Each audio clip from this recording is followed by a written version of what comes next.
Hey 3DMJers, this is Andrea Valdez, and you are listening to the 3D Muscle Journey podcast.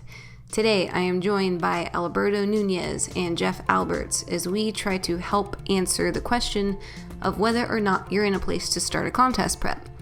We have a lot of listeners and followers who are on the cusp of this decision. It's something we get asked about a lot, and we wanted to have a very realistic and honest discussion with you guys about what it's really like.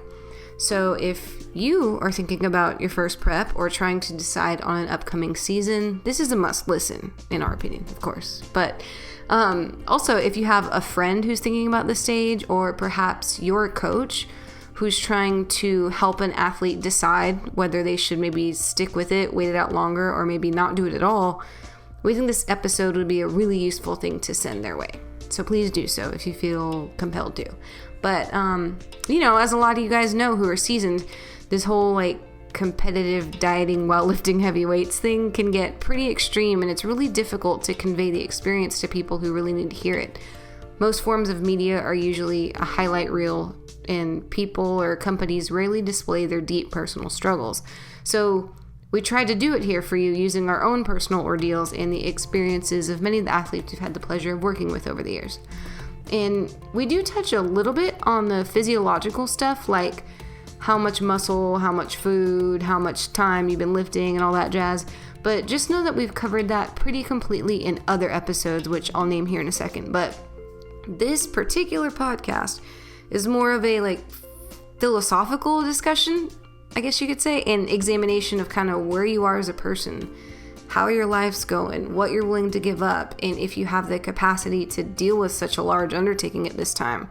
And arguably, that kind of stuff is most important for some people, whether they know it or not. So, but like I said, when this episode's over, if you're still curious about the physical stuff, please listen to this one first. But if you want to go there, we got a few of them. We got episode 12, titled What Makes a Successful Bodybuilder, episode 47, called A Smarter Bodybuilding Prep, episode 57, titled What We Need from Our Athletes, and episode 70, titled How to Build a Nutrition Program. Those will kind of fill you in on the more numerical type of stuff. We do touch a little bit here, but again, it's kind of a more real talk in this one. So again, which we think is just as important, if not more. So because the intro has been so long already, that's all I'm going to say. Please stick around. This is podcast 96, titled Should I Prep? With Jeff Alberts and Alberto Nunez.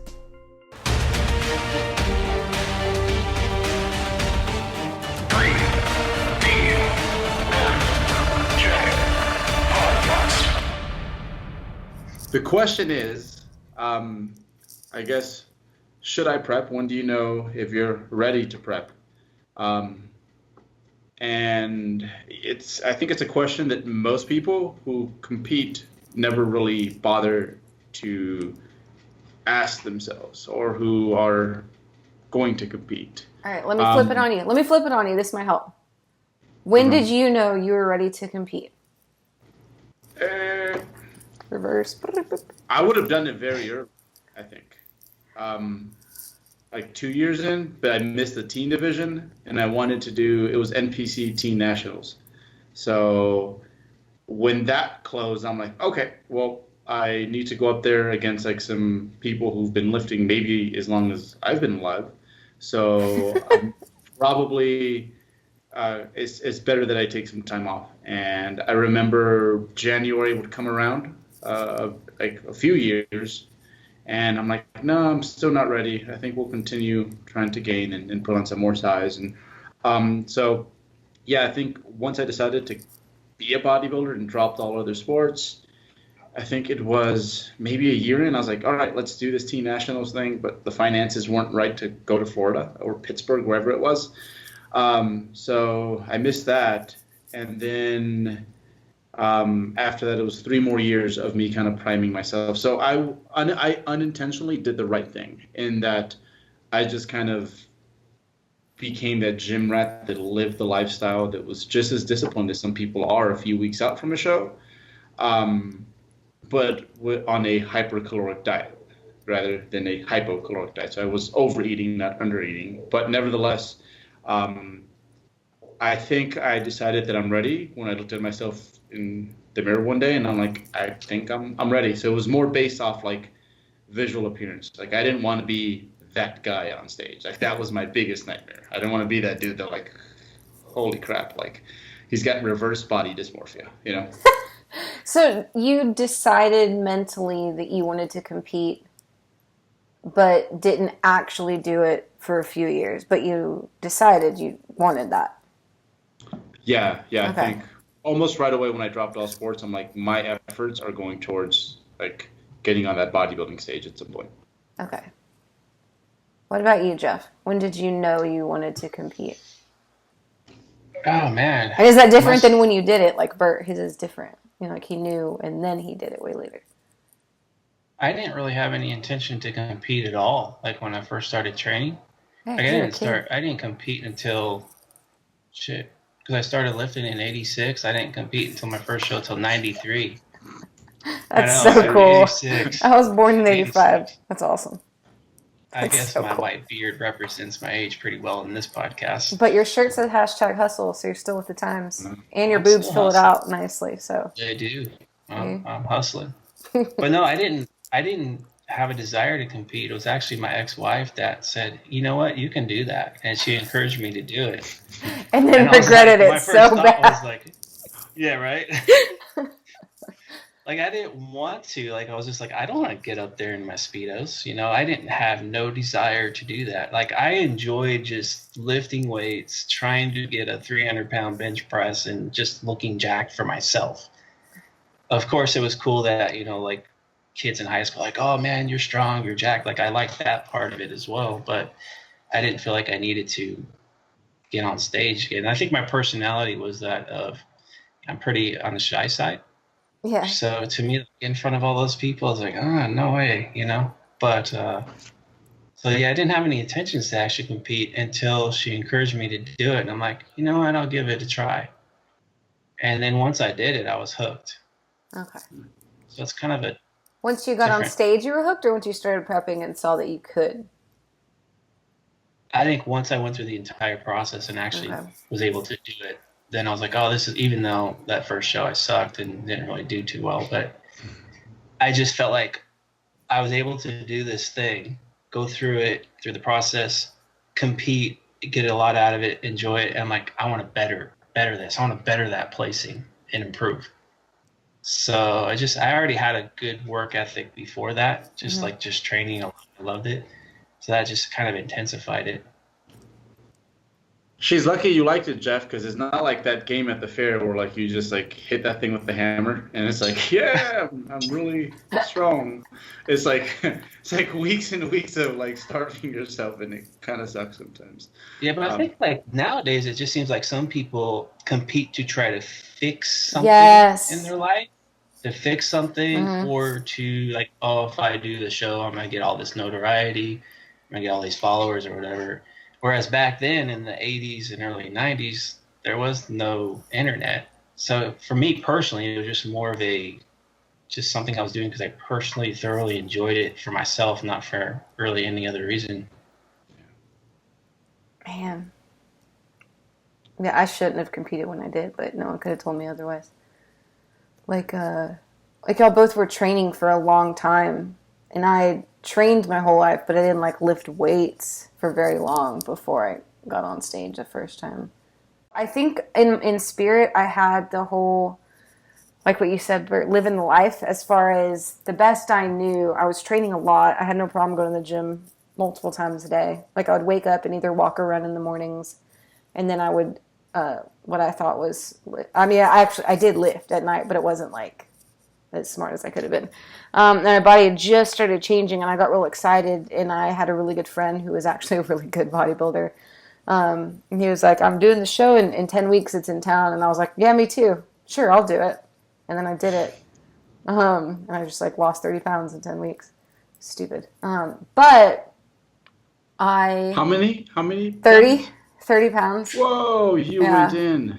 Yeah. Man. Well, yeah. I weighed about what I weigh now, but I didn't look like this, I guess. It's so crazy how the excitement carries you through so much suck, you know? Yeah. Yeah. Yeah, because mine was 30 pounds in 6 weeks. I beat you, Andrea. See? Yeah. Whoa. Yeah, But the first prep. what I think I don't regret at all as far I still like I did decent. I think because like you've always told me, Bert, you're like you progressively overloaded with your gymnastics and cheerleading, right? So like I didn't lift, but technically I was overhead pressing like 100-pound girls over and over, but I wasn't Yeah. like purposefully. Anyways, so I think, and correct me if I'm wrong, that as coaches, one of those two scenarios is still pretty good as far as like mine. I wouldn't take it back for anything because I 100%, no one could convince me otherwise that it was going to be bad in any way. Like I needed to compete. I had decided in my brain, the crazy switch had flipped and I was getting on that stage. Luckily it turned out well and I got like third in the class, like 14 somehow or second or something. But and with you guys, it's like you you did it the perfect way. But if my athlete as a coach, if my athlete isn't physically gonna have a great showing, I at least want them to know like, hey, I might not be winning this. I might not place great or whatever, but I know I need to do this to get it out of me. And would y'all agree that those are a couple of better scenarios? See, your scenario, like, I think I might be biased because I know you, but I know. you're coming from a pretty intense sport as it was. Yeah. So you have that going for you, and yeah. So I think my biggest thing with noobs is not necessarily them getting their butt whooped on stage, but more so all the trauma that comes with a prep that they maybe didn't sign up for. Yeah, I'm biased too because I'm in my own head. Like you know what I mean? Like I'm trying to think if someone told me I want to compete in 10 weeks, I would be like, don't do it. But in hindsight, I'm really glad I did. Mm-hmm. Yeah, because hindsight, like I could look back in hindsight and go, okay, yeah, I didn't compete until 7 years after lifting. Like I did that part, right? Like I built this foundation of muscle, but I had no knowledge whatsoever when it came to contest prep. I didn't know much about nutrition or anything. Yeah. And obviously, when you have to lose 30 pounds in 6 weeks, I mean, there you go. Like I didn't know nothing. But did you know you had to lose So 30? Because I didn't.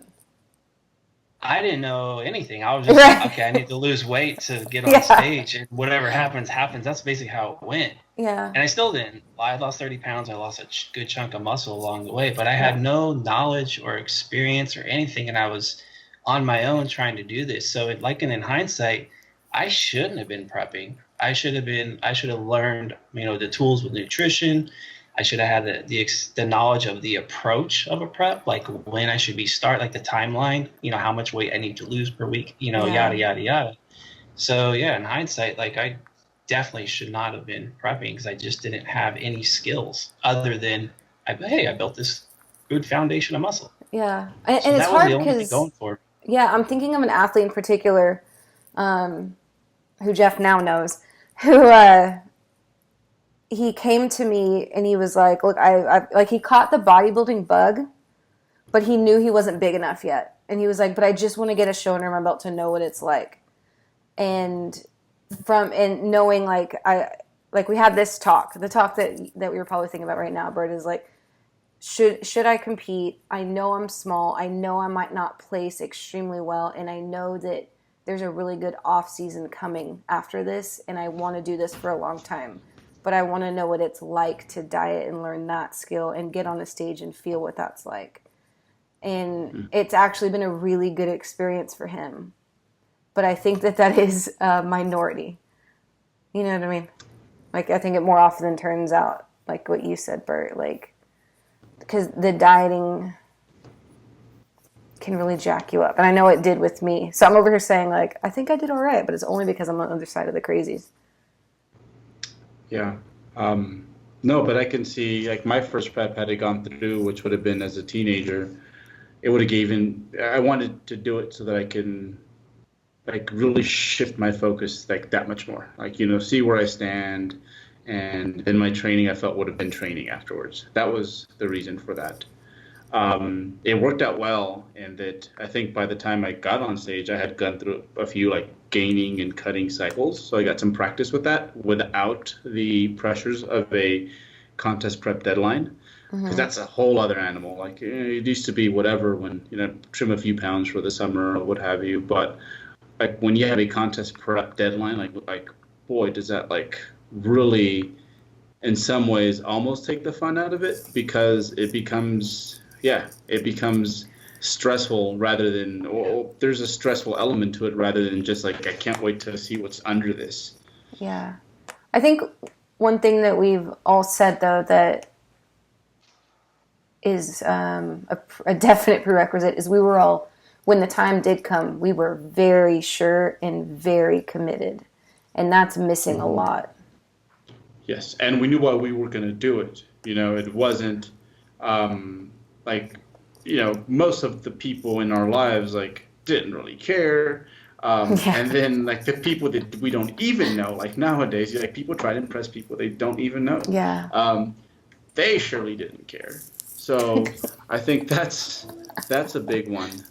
We were just doing it for like the adventures that came along with it. Yeah. Okay, so let's talk about what you said when you were like, most people right now, like you're trying to prevent them from the downsides, the negative sides. What do you mean by that? Yeah, there's a lot of symptoms that a lot of things that come with the contest prep that most people don't know is like an actual thing. Like I have people read certain excerpts of the Minnesota starvation experiment, and I'm like, by the way, like this is totally strange right now, but eventually at some point you will be able to relate to a lot of this. Like just the other day, I was having a laugh with a client about bowl guarding, like guarding her food kind of like a dog would. Yeah. She really disliked being disturbed. Yeah. Hold on, Bert. So things like that where, Oh, JK, you're back. It's cool. Okay.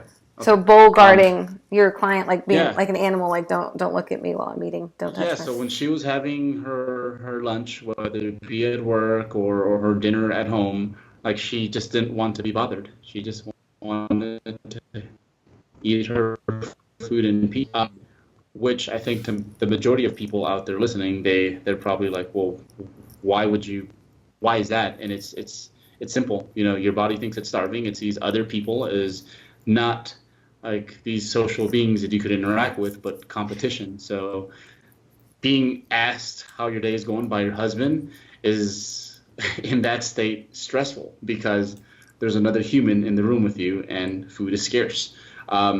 So yeah, you go through a lot of the symptoms that people who are actually starving are going through, all while trying to do these athletic things in the gym and trying to stay on track with your deadline. So that's just a dimension, a dynamic that most people who sign up for a prep have no idea. They just want to be that booty girl on the Instagram or something, Yeah. Often that's how it works. They have no idea going into that they might be like guarding their bowl of oatmeal from mom in the morning. There's a lot of terrible things. Do you think that that's because lack of education on their part? Because I feel like now, and I know I'm again biased because I freaking talk on this podcast with you guys every week, but we've talked about it a lot. So this is the thing that's always weirded me out is if you reach out to 3DMJ, I would assume you've consumed some of our content, and I would assume that you would know this can get real bad. Am I crazy for thinking that, Jeff? Well, bad, yes, but also I think another perspective to look at it is it can get extremely challenging. Well, yeah, but right. Listeners, I hope y'all got that from me. I think it can be extremely challenging. And there's a thing about consuming, like, okay, yeah, you can listen to us coaches say it's going to be challenging, you're going to be hungry, I can tell you all day how it's going to be, but until you get in there in the trenches and experience it, then you're like, holy shit, now I know what he's actually talking about. Mm-hmm. You have to actually go through it. And that's even like for me personally, now that I'm this deep into my career, it's like I even ask myself, do I really want to go through that again? Do I really want to not just put myself through it, but put those, or like Berto was saying, like the people around me, do I want to put them through it? And like I've even caught myself doing this. Like my wife will take one little bite off my plate, and I'm like, I'm thinking in my mind, I tracked that. That's 5 grams. I tracked that. You're taking my food. Yeah. Because it's like what we're trying to do, getting onto a stage in extreme conditioning, is not normal. It's normal because we're in this civilized world where bodybuilding is considered, I don't know if you want to call it a sport, but it's a cosmetic show, right? You're on stage. It's not like if you're back in the caveman days, what you're trying to do right now, you're basically slowly starving yourself. Yeah. So all these instinctual things we're doing it's not because we're in this civilized world. It's because you're freaking starving yourself. So you think people hear it like it's pretty well known? They just okay. So that's why I'm like, okay, if someone's going to prep, like they have in their mind, I'm going to prep. They've never prepped before, and regardless of how much information they soak in, maybe they're ready for it, maybe they're not. But let's say they're not truly ready for it, but they think they are. Then it's wise to have someone who is experienced can help guide you through it. Yeah. To be honest, when I was getting into it, my thoughts. Yeah, I didn't even find this information available. I didn't find it available. Like, it was glorified hard. Like, when I say shit can get bad, and you're correcting me to challenging, but that's true, and it is a better way to say it. But when I think about my darkest times, like, it was actually bad. Like, life-changing bad, like behaviorally, emotionally, psychologically, in a lot of ways. It really did get bad. And I'm not saying that everyone will have that experience, and hopefully with our help, we help people have that less and less. But that wasn't available when I started it. I think that the industry, like us and our colleagues or whatever, are getting better at talking about how bad it can get. But back then, and I could see it outside of our little niche, that the message is actually like glorifying that it's hard, like the no pain no gain, #outwork, like if you just go hard you can follow your dreams and this and that, and it was, I almost looked forward to that because I didn't fully understand, like we all talked about the starvation and like Bert's with the Minnesota starvation experiment, like you sending your clients like all that crazy shit, which hopefully Steve will link to that study. But it's like, I know that we're in this small community and we talk about it, but I almost feel like fitness as a whole, or bodybuilding as a whole, not small natural bodybuilding in this little corner of people that know us, but that it's still glorified. Yeah. And it's like it makes you feel special. Because I know I did. Like basically everything that you're saying that could be negative, Bert, like those are all the things that I looked forward to until I was in it. See, and I think the reason that it's broadcasted that way, it's like I think a lot of the athletes that focus solely on that part are enhanced athletes, and it's funny because it's not funny, but like there's enhanced bikini athletes now. Like, hey, so your thyroid's not. Yeah, it's common. It's so common. It's like, so your thyroid is kind of glitching a little bit. Here's some T3. Help yourself out. Oh, this hormone's a little There's a little bit of that. So, this person who wants to do a bikini show, they flip through their gram and they see all these chicks where, like, the hard part today was like running up the bleachers at the stadium. Like that was like, and it's like, no, there's all this other stuff that's hard. It's things you don't even sign up for necessarily. Yeah. And the industry won't tell you because, or the fitness world just won't tell you because it's not in their best interest to. Like, like I was telling you guys, like you will hear, especially around here, people who coach physique athletes, like some young lady will walk into the gym who's like a total gym rat, totally about it, like works her butt off, just enjoying her time doing her thing, and some coach around here will walk up to her and be like, "You should do a show." Um, and to me, it's like, you know nothing about this person. Like, how can you even throw that idea at them? Um, so yeah, it's something that people don't like to talk about because it's business wise, it's not in your best interest to, because it would scare a lot of people away. But honestly, I feel like that is what people need. They need to know that if you're going to do this without drugs, there's going to be some dents like left in your armor that you weren't necessarily ready for. It's more than like grinding a 10 RPE squat, when you're under eating. It's more than being hangry at times. There's a whole host of things that happen that yeah, I don't feel like they're talked about enough. And even people who do a good job of logging their contest prep, say on YouTube, like they kind of ignore that segment because it's really not a part of anyone's highlight reel, to be honest. Yeah. Jeff, earlier you said that you find a lot of people are using prep to fix things. What do you mean by that?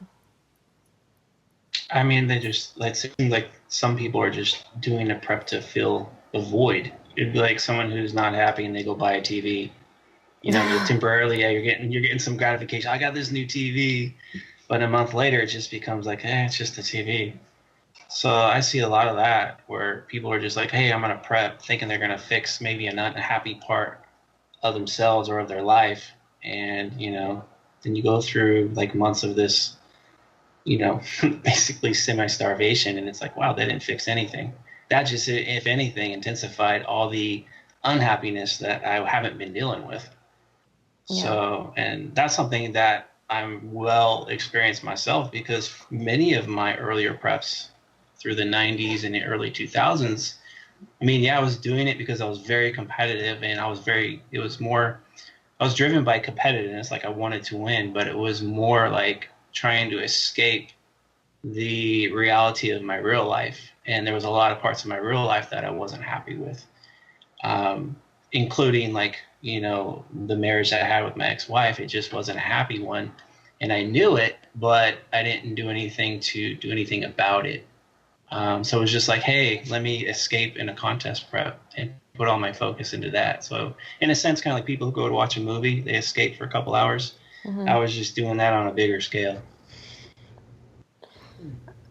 I also feel like fixing a lot of times is because I'm not happy with the way I look, and I can halfway diet myself often, but if I sign up for this show, I'll definitely stick to my diet and I'll definitely look the way I want to look. That's huge. That is so huge. The stage is used to transform yourself.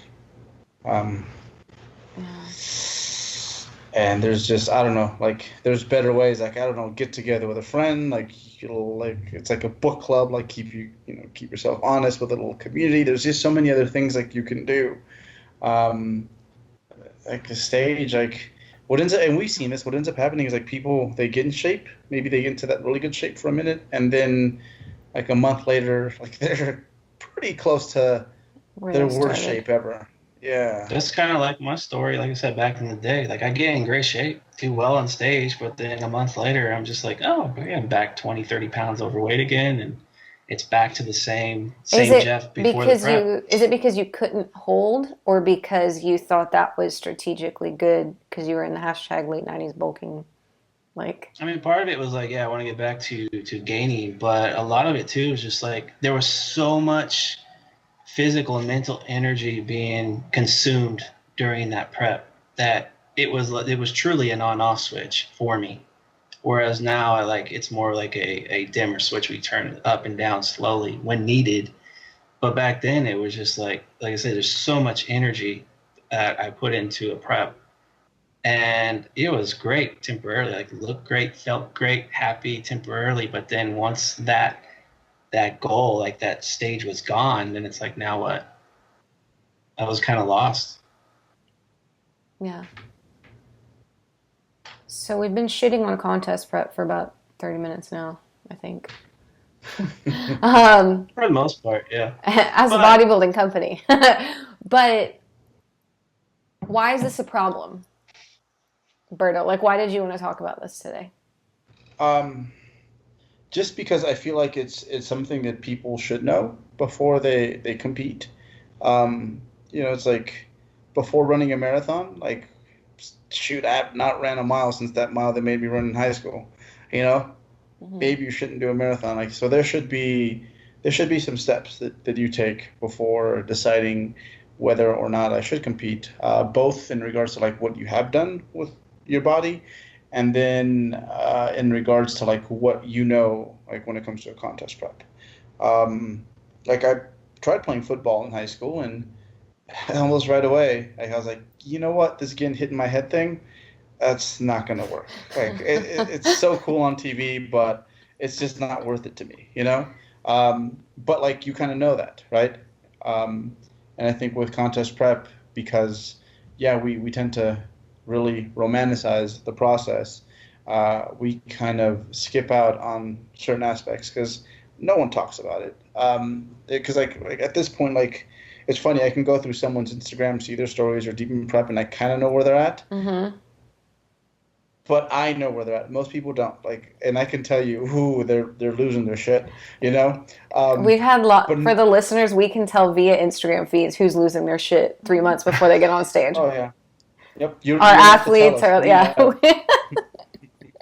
We have lots of talks about it, but okay. Black guy, and they're like, I'm great. It's the best prep ever. I don't even feel it. I feel normal. I feel like I can prep the rest of my life. I'm like, bullshit. But everyone around you hates you. But yeah, like no one really steps up and talks about it, and I can partially understand why. I think a big part of it is because you do want to tell yourself that when you're in that zone, when you're going through it, like sometimes like stopping to unload how you're feeling, I can understand why it might strategically not be the best thing. You want to feel unstoppable. You want to feel like you're rolling with this. So I think that's one of the reasons that like the people who are going through it don't bring it up. But also a lot of people think they're the only ones that feel that way. Huh. Yeah, and you don't want to be that person, I guess. Okay. It's also hard to talk about too, because you're trying to attain this hyper focused goal, and you don't want to become vulnerable. So that's why I think for a lot of people don't talk about it, because it kind of shows, in their eyes, it might show a sign of weakness. I'm hungry, I can't really hang today, and I binged or something like that. It shows vulnerability and weakness. And that's kind of like taboo according to, the bodybuilding hardcore world. And the thing is we're all human. And I think that's a lot of people is hang up when they get into that state of prep. They don't want to show signs of weakness. So I think like we're shitting on prep, but I mean there's a lot of positives too. Like if you push yourself past these challenging times and you come out of it on top, I mean that you learn a lot about yourself through that. So I don't think we've been bashing on prep for the last half hour because we're trying to discourage people from ever competing. It's more so like it's going to be hard. It's going to be challenging. And really, are you truly ready for that to take it on? And I think, you want to be physically, mentally, and emotionally ready. So that's kind of, I think, what we're trying to gear towards right now. And in my opinion, I think,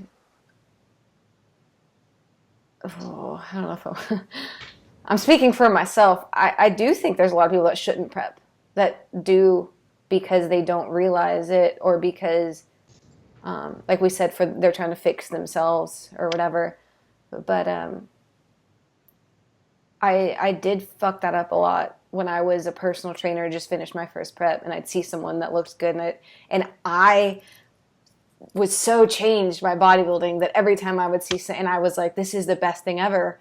You should prep. Oh, you look good. You should prep. You work hard. You should prep. Like I was an asshole.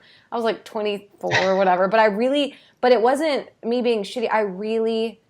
Because my personality got so much out of it, that I really thought, I was like, you guys should come do this fun thing too, you know? And like now I'm just like, oh God, like not only was I messing up then, I think it's almost like my duty now to like talk people out of it, because if you really, in my opinion, or from what I've seen, if you really, really want to do this, you can't be talked out of it.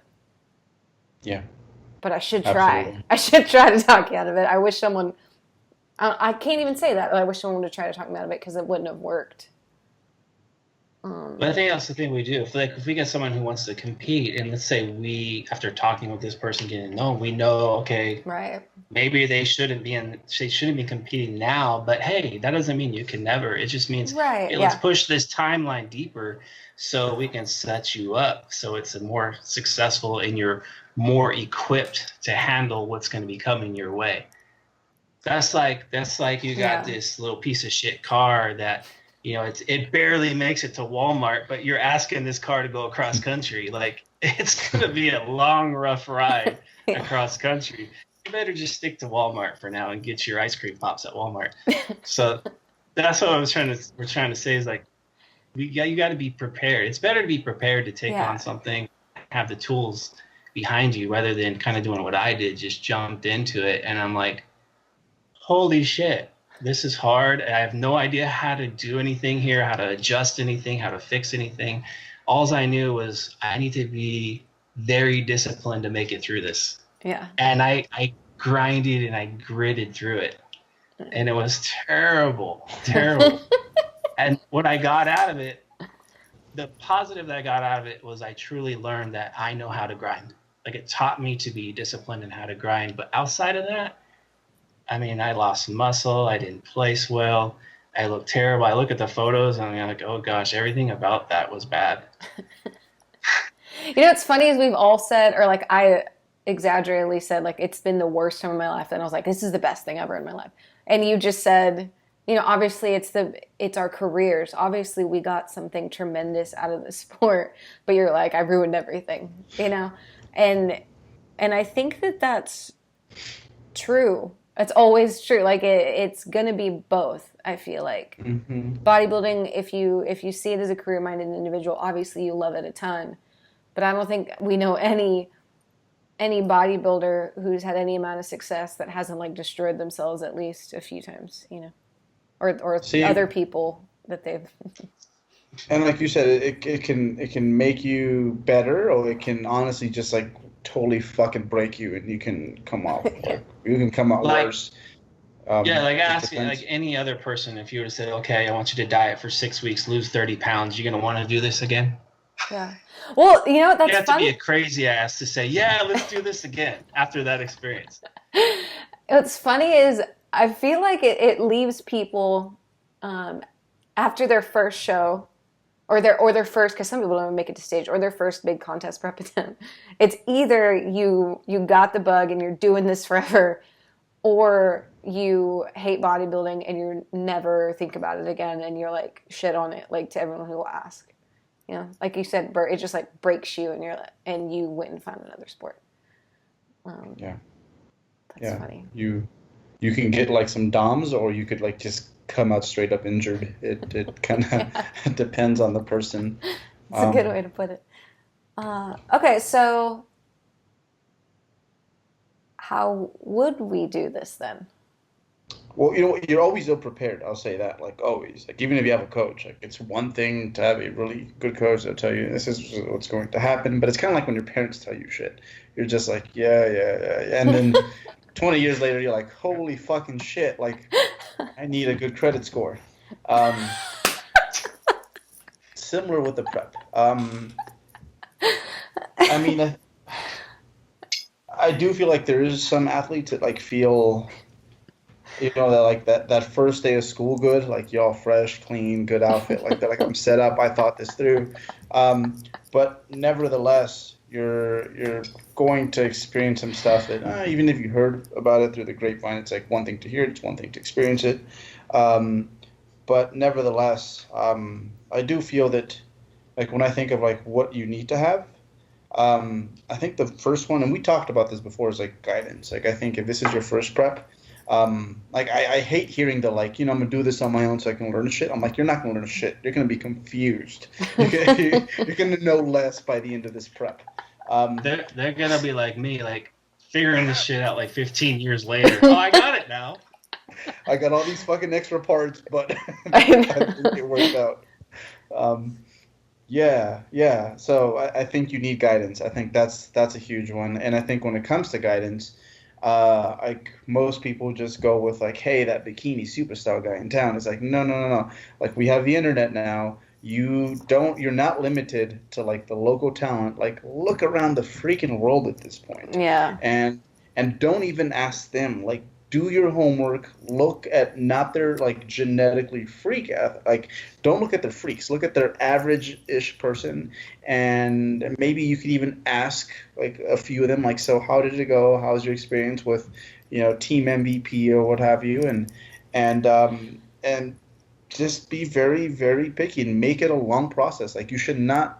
Like picking a coach is something that, especially with all the options now, it should be something that takes a few weeks before you decide At least, who you're going to trust yourself with, your money, but I think most importantly, like your health and if you think you really like the sport, your future in the sport. Yeah, you just nailed it with the health, because like if I was going, let's say, outside of our group for a coach, I'm gonna not.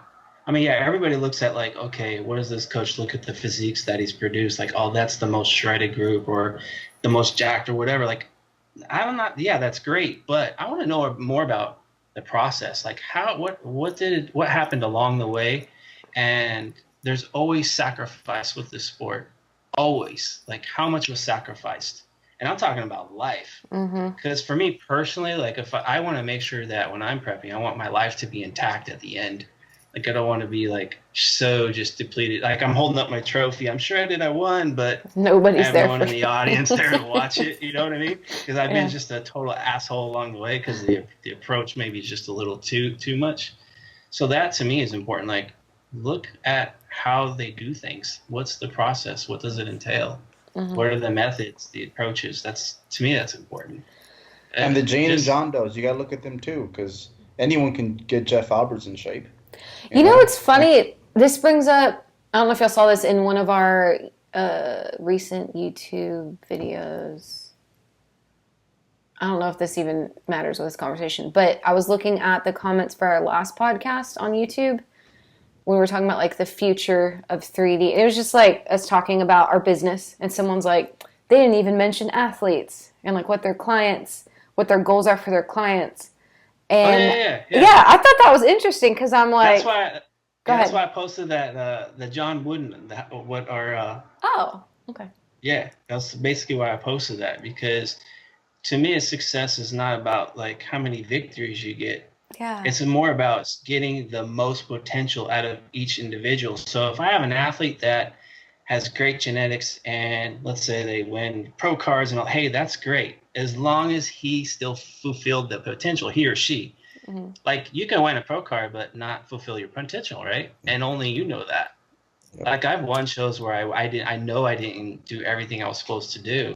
So in my eyes, I'm like, yeah, but I really wasn't my own best. Like I wasn't totally successful. So I mean, it's great to have all these accolades. You go, okay, yeah, I got X amount of pro card winners. I've had X amount of these guys won these pro shows or whatever. But really, it's more about what did I do with each individual? Did I get their potential out?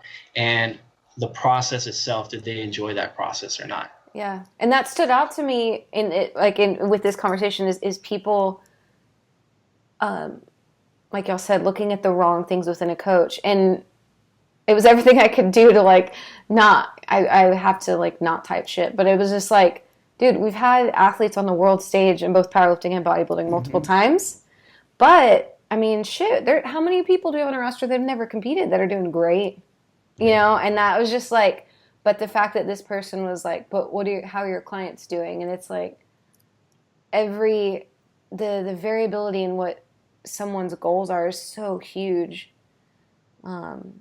And here's like, not until like you've worked with like high level athletes and you've been around like freaks of nature.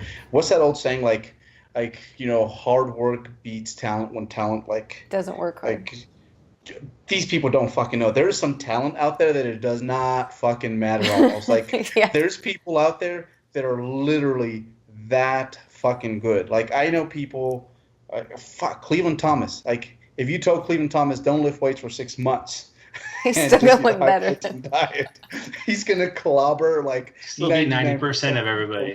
Yeah. Yeah, exactly. Well, and vice Exactly. Don't even versa. We have diagnose. athletes that bust their ass that it's just like, we're not there yet. And that's okay. But that's another, I think, social media fallacy or whatever, like that there's a lot of coaches that we know that are like, look at my so-and-so winner, look at my so-and-so winner, look at whatever.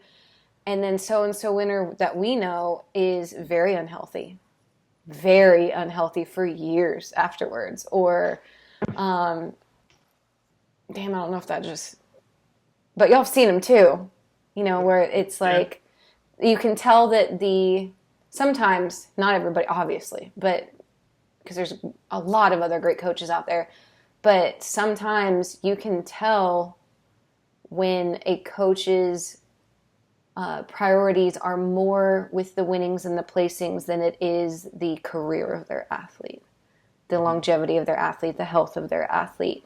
But damn it if they don't have all the followers and the trophies everywhere and every Instagram post is so.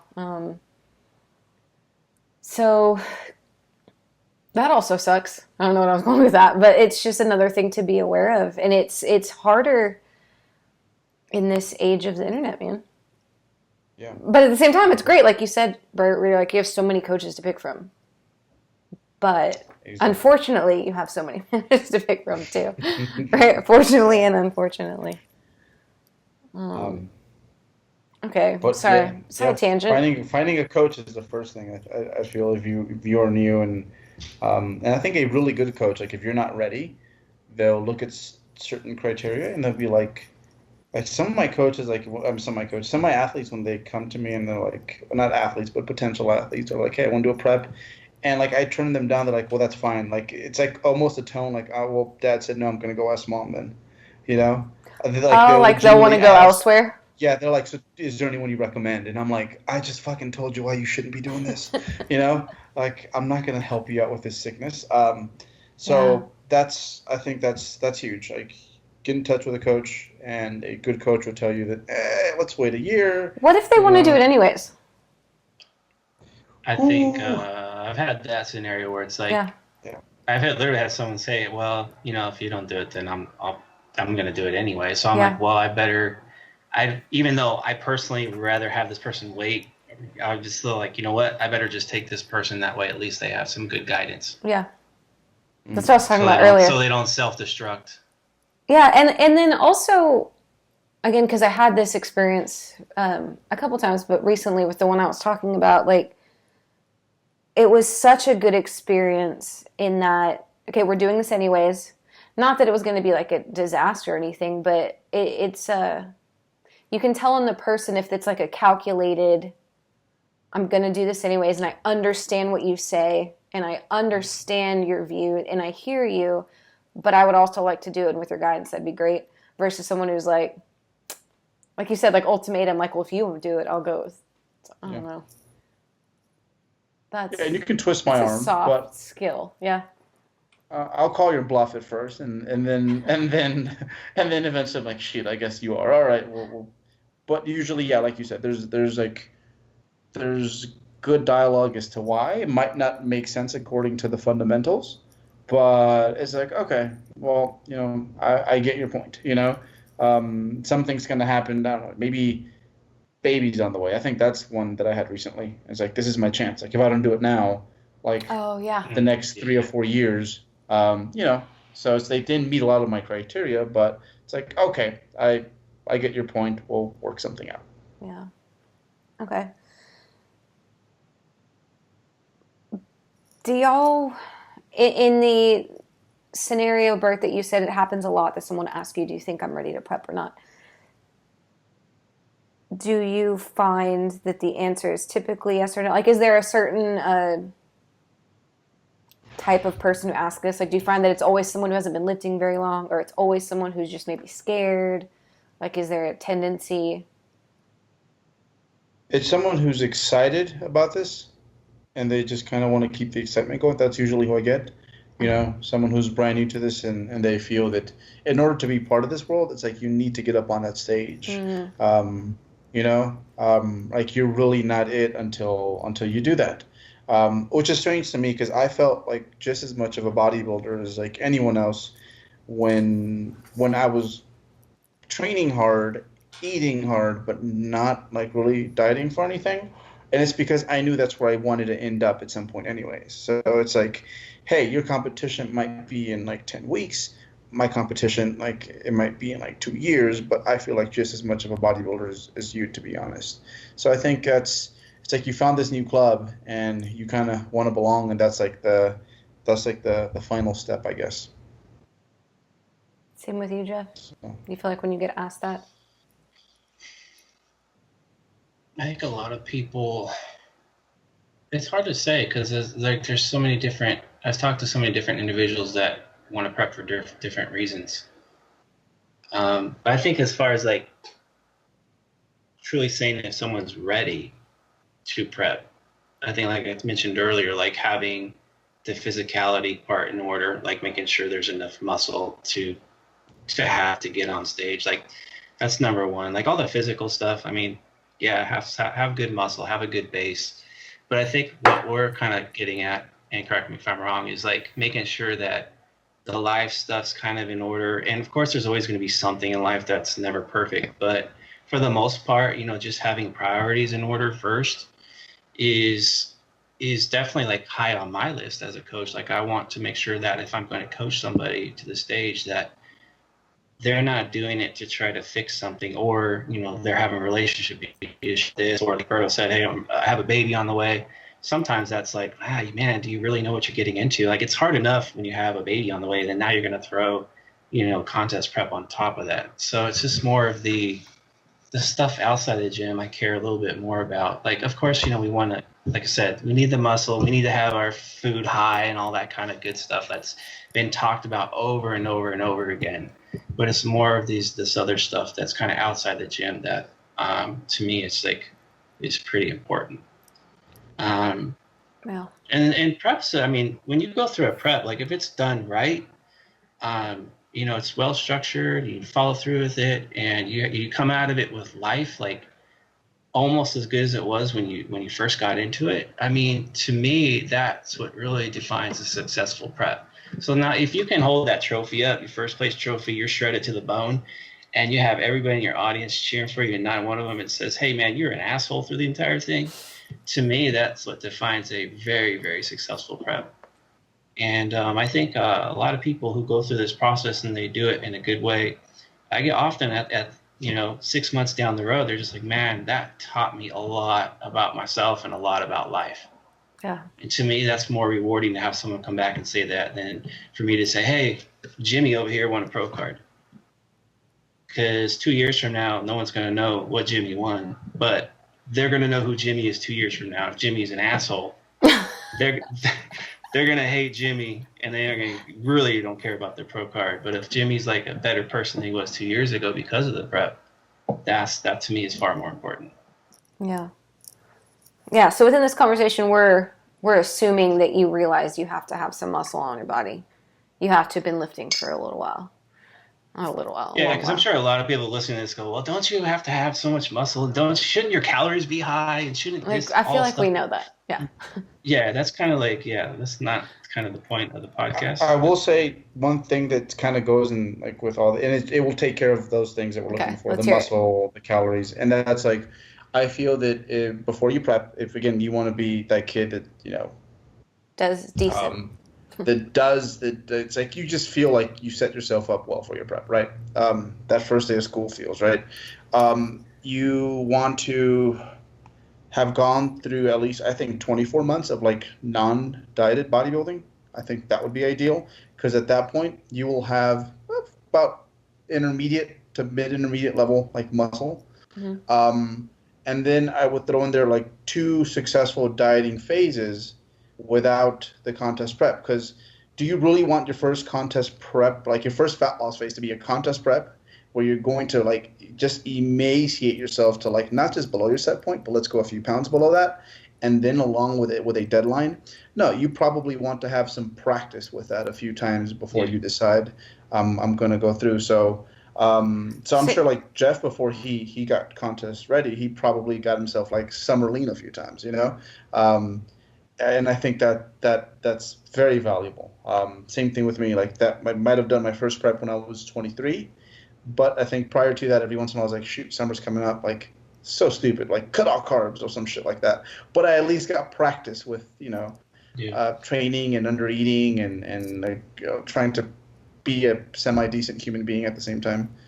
Yeah, it's kind of like we talked about in past podcasts, where the athletes that I've had the most success with is the ones where I've been able to run like a full off season, a diet before the prep, and then take them through an entire prep and then repeat the process once again. Those ones are just like, shit, that second time around is like on, like I posted up one of my athletes on Instagram on Monday, and Alberto was like, dude, that guy's like on point. I'm like, yes, he's been with me for like 2 or 3 years, and he's one of those types of guys that, you know, wipes the crumbs into his hands. Like, he does everything just perfect. But it's like the experience level. It's like, you know, go around a couple of times, you get better and better at it. But to just jump into a prep without the tools, again, you're going to drive that car cross country when you should be driving it to Walmart first. You know? Yeah. So listeners, I think a takeaway there is it's never too early to get a coach. Like, it shouldn't be like, okay, I want to prep. Now who's my coach? It should be like, I might want to prep one day in the next 5 years, maybe. Like, let me start looking before, you know what I mean? Like, that would have been cool, but because then we've talked about this before. Damn it, we said we were going to talk about this the whole podcast, but we've talked about it before in a lot of other ones that there's that whole relationship dynamic too. Like, yes, we know there's science, but then there's like your personal evidence that is really useful to us as a coach. Mm-hmm. You know, like how you respond to certain things. Let's get your training in order for a while first. Let's understand how accurate I want you to be with your counting. Like blah blah blah. Yeah, with that guy, I got like 2 to 3 years of data, like his own data. Like we don't even venture outwards too often. It's like we know what we've been doing. We know what works well, what doesn't work well. Yeah. And he's super consistent, so it's like so easy to assess and adjust. Yeah. Because it's like a well-oiled machine, so that car can definitely go across country. Yeah. Earlier, Berta, you talked about a lot of people who aren't sure that come to you. It's like the excitement thing. And I think if I could give a little story about when I said like no one could tell me any different and all this stuff, and you said that people sometimes don't feel like they're a part of this community until they can say they're a competitor. Yeah. And that's not exactly how I felt. But you know how you said you felt like you were a bodybuilder before you competed, like you lived your life or whatever. Like, I was super interested in calculating and counting my food and learning this nutrition stuff. I was super going to the gym all the time, and I still do all the time. But what I found was that was alienating unless I could say I'm competing. So everyone in my life, mind you, at the time I'm a master's student in exercise physiology program. Everyone thought I was crazy. Everyone's like, why do you go to the gym so much? Why? Okay, like, why are you eating chicken when we're out at like, why aren't you drinking? Why? Like, I would get shit for it all the time because I'm in college, you know? And once I'm like, oh, I'm actually competing for a show. Oh, okay. Then they lay off you. And it was like, I can defend all my shit now because I'm a competitor. Okay. You know what I mean? So it's like weirdly the opposite. But I felt at home saying that because now it wasn't for nothing. You know what I mean? Yeah. Because like, why are you so obsessed if you're not why are you so obsessed if you're not competing? like I did want to prove to the people around me, like, because for years I had been kind of living the life. And I'm like, I'm gonna look so freaky, and you guys are gonna understand why it was that I've been doing this like the way I have been for so long. Because like my mom used to worry because I didn't party enough, like for like according to her, you know, like she's like you're 22 and you don't even drink, and I'm like. I can't. It cuts your testosterone by 30%, Mom. That's what we thought at the time. I'm gonna get emails on that. But yeah, no. I guess I felt like I belong. And you were part of the culture because you were doing all these things that competitors do, but you needed that final, like, that official seal of approval. Like, this is me. But that's belonging. It can come in so many different forms, I guess.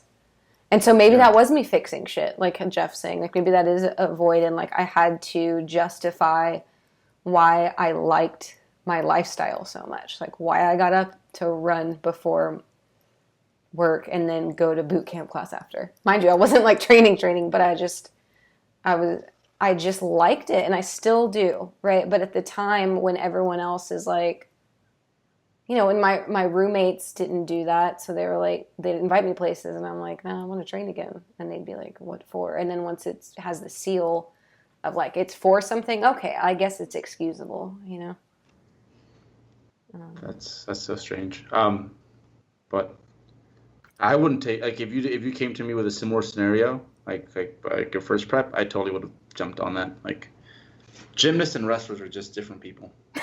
That's again, that's another thing. It's like there's just everyone's story is a little different. So I know I gave like those, like I'm sure Cleveland Thomas with like 6 months of training. I'm like, dude, just let's get you a pro card, bro. You know, like, we'll diet for a month. But everyone's situation is a little bit different for sure. You know, but people don't think about that. They just know they want to compete. They don't think, should I compete? Well, yeah, and there's different standards too, right? Some people don't want to get on stage like you, like, I don't want to get on stage till I know I belong and look good up there. And that's really important to some people, and to others, the experience is more important. So, you know, like some people don't want to get on unless they're going to place well and be really proud.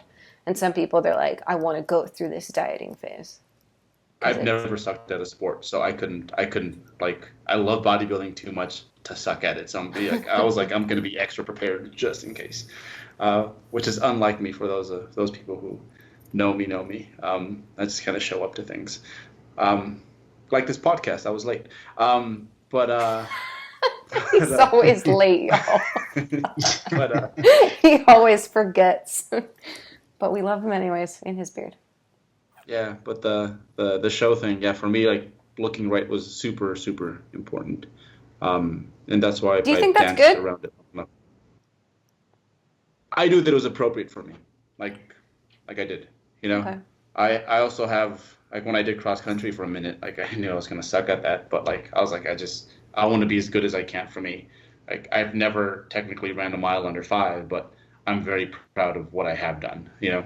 Yeah. So I think it's expectations are huge, because people's expectations are a bit different. Like I've coached people whose expectations, like, I want a pro card, and they're serious about it, and I'm like, okay, cool, that's what we're gonna do.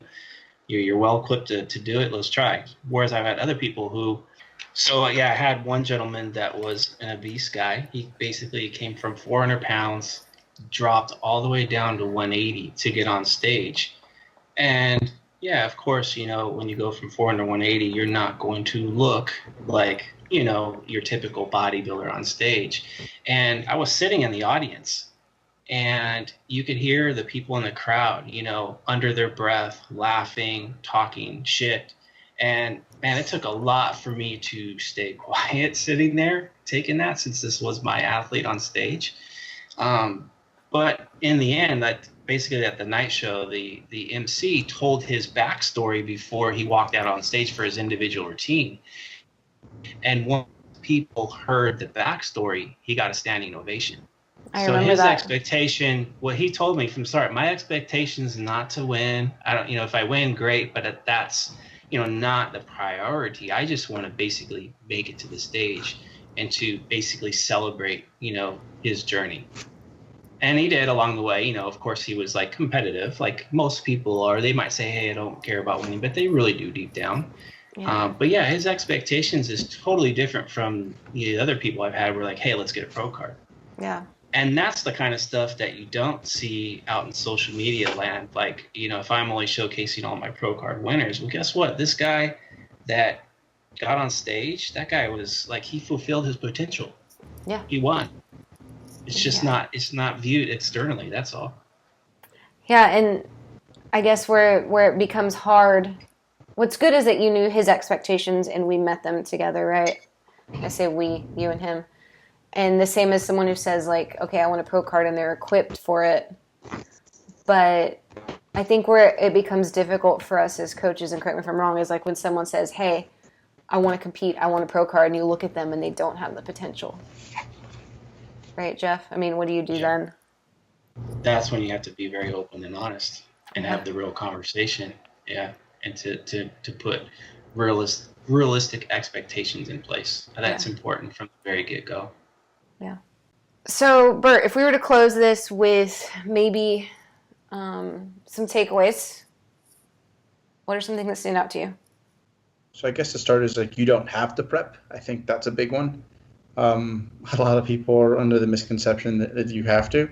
Some of the hardest like trainers that I know, like people who I enjoy like getting to go to the gym with, like they don't even prep, but they're like total gym rats. Shoot, there's this one girl at the gym who was there today who was like, I hope she never preps because like she just enjoys her training too much and she just goes hard and she's about it. Doesn't mean that you like by prepping like, you risk losing that, but there's some people that are having a fantastic time without the stage, so you don't have to do that. If you decide that that's what you want to pursue, I would definitely give myself some time to like live the lifestyle. That way the prep itself isn't like too contrasting to what you already kind of sort of do. Hey, it's like I'm already kind of like the designated driver when I go out with my buddies and things like that, right? So yeah, I'd say like live the lifestyle for a while. Experience as much as you can. Give yourself some time to grow. And then like do your homework when it comes to finding some sort of guidance. It's going to save you a lot of time, a lot of grief. It's going to actually, because we do this because you should do this because it's what you enjoy and you're going to get a kick out of it and you're going to get so much more joy out of it if you do hire someone who's qualified to guide you through this. And then once the prep is over, you just go back to what you were doing anyways, which you absolutely love and you've been practicing for a while. And the transition, which no matter who you are, like Jeff will tell you, his last contest prep transition, it's kind of weird to go from prep back to your normal life. And same thing with my last prep. Like it was a transition still. It was weird to wake up that next day and not have the prep, but it's a lot easier when you already kind of know what you're going to get back to, and it's that lifestyle that you love and crave. So yeah, that would be my best advice to someone who's asking themselves, should I prep? Okay. And before I move on to Jeff, when you say live the lifestyle, what do you mean by that? Lifestyle. I feel weird when I don't go to the gym. It's not about like you don't need motivation to go. yeah. If I get stressed when I can't make it, right? What is a meal without protein? I don't know. Like I eat fruits and vegetables, right? So I look at food as calories to some extent, right? I have goals that I'm pursuing even when the stage is not there. So that's living the lifestyle, I feel. Yeah. So Blanket, you have a smart a training plan in place. You don't just wing it when you go to the gym. You know how to track your food. You know what it feels like to go to bed hungry maybe a couple times. Okay. Yeah. Okay. Yeah. All right. Yeah. Jeff, what else would you expect from someone if they're asking themselves, should I prep? What else should they consider? I think just the common stuff is like make sure your physical part is in order. Like you got the muscle, you got the enough food, all that good stuff. Like you have your bodybuilding basics down ahead of time, and you're well equipped. But just keep in mind that, and take it from me, who's been doing this for over 30 years, is that stage is always going to be there. Like it's going to be there. And I think, with myself, guys like Marshall Johnson, that progress doesn't come, it doesn't only last for, let's say, 5-10 years. Like you can progress for years on end, decades even. So that stage, there's no rush. Like you don't have to get on stage like tomorrow. Like if you plan ahead, get well equipped, you're going to be better off probably when you do go to prep. So there's no sense of being in a hurry. And if you're just one of those type of people that you just don't have that patience, like you have to do it, then yeah, definitely get some good guidance. So that way you won't self-sabotage like I did, years ago. Yeah. I feel like if you have to ask yourself this, maybe you shouldn't prep. Right? Like you'll kind of know when you're ready. Like when you know. If you don't know, then like you said, it's always there. Mm-hmm. And you just got to wait till you know. Right? Yeah. No, that's a good point. Because it's a person who's that certain, they've done their homework, I feel. Cool. Or right. They're a case like yours, which somehow... It was still stupid, but it was a good time. It worked out. But we're here now. All right, talk to you later. Hey everybody, it's Eric Helms. Thanks for tuning into our podcast. As you know, at 3DMJ we promote evidence-based approaches to the lifting community. If that's something you want to dive deeper into, I'd encourage you to check out my research review, Monthly Applications in Strength Sport, or for short, MASS. This is a review that myself, Dr. Mike Zerdos, and Greg Knuckles put out every month. We cover the latest research publications that are applicable to strength and physique athletes, or anyone who's looking to get stronger or improve their body comp. Our content is in both written and video format. For more information on how to subscribe, check out 3dmusclejourney.com/mass. That's 3dmusclejourney.com/MASS for further details. Thanks for tuning in.